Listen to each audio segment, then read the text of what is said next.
So as we come in close to the end here, I want to talk a little bit about exporting the final product. So if we go to Actions and go to Share, you will see all the options available to you here for exporting these files. So the first one here is a Procreate file. So this is nice if you are creating files that you want to share with others to open in Procreate with all the functionality and all the things it's going to come with it. That includes the video also.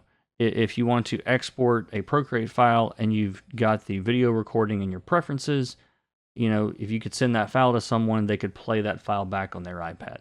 They would see the process also, I guess is my point, which you may or may not care about. I personally wouldn't care, but that's a good reason for using the Procreate file. PSD is pretty much an industry standard. It's the Photoshop standard. There's a million of them. If you don't know what to use and you want to keep your layers and whatnot, use a PSD file. You got the best shot of it opening as much as it can with the app. So, for example, Clip Studio reads what it can from Photoshop, let's say, things like opacity. But Photoshop also has a fill percentage, which Clip doesn't have, this doesn't have. So that it wouldn't be included in the file. But I think pretty much everything in the Procreate layer stack will apply to a PSD file. So, you know, the layers, the mask, all that's clipping mask work, all that stuff. So PSD is good all around, safe bet. PDF is going to flatten it down, I believe, to just one layer. I don't really do much with PDFs personally. JPEGs are the, you know, image format of the internet, pretty much. If you're going to be uploading something, you know, Twitter or something, you might click JPEG and, you know, it'll only take a second to export.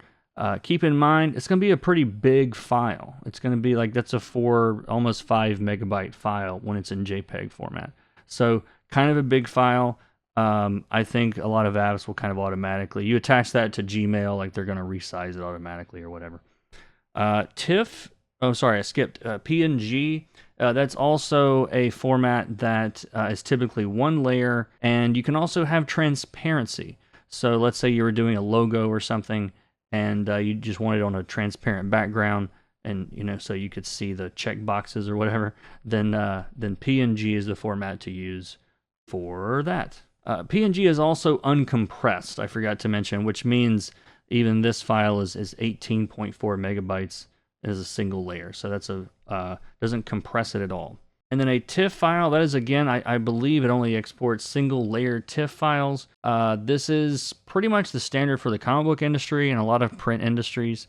So if I were to, was going to be exporting this to a printer, when I was using Procreate more in my comic book work, I would export as a PSD to Photoshop or to Affinity Photo if I was just on the iPad to export the CMYK TIFF files, because when I was using it, Procreate did weird things with the TIFF files. It seems to be working now. I just tested it today, actually, right before this recording to make sure, and it will export a CMYK TIFF file. But the kicker is you have to start in CMYK. Most apps you can choose after the fact, not Procreate. So if you're going to be using this for print work, especially in the comics industry, I can't speak for anybody else, I would go ahead and just work in CMYK in Procreate. And that way you don't have to worry about converting or wondering if it's going to look the same. The generic profile is apparently pretty safe. So if it doesn't work, you can blame me, I guess.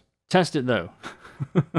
Test it with your publisher before you try it. Oh, and here's all the ways we can share the layers. If we were doing animated stuff, you can export to a bunch of video formats, which we're not doing in this course. I'm not really going to talk about here.